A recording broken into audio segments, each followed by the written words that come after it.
सुल्तान जी ब्राह्मण ब्रीड है, live wait 625 kg है।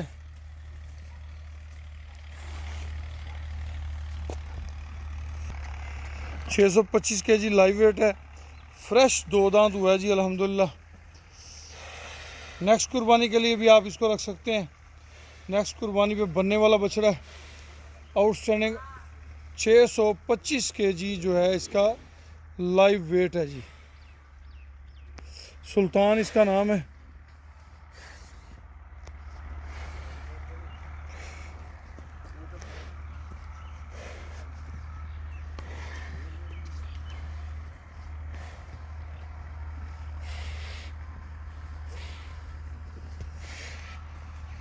माशाल्लाह जी ब्राह्मण ब्रीड में है। खूबसूरत नाव झालर, खूबसूरत बच्चा माशाल्लाह अल्हम्दुलिल्लाह सुम्मा अल्हम्दुलिल्लाह। खूबसूरत घुमट, खूबसूरत सलामी, खूबसूरत जो है वो नाफ है इसकी, और आउटस्टैंडिंग बच्चा जी अल्हम्दुलिल्लाह।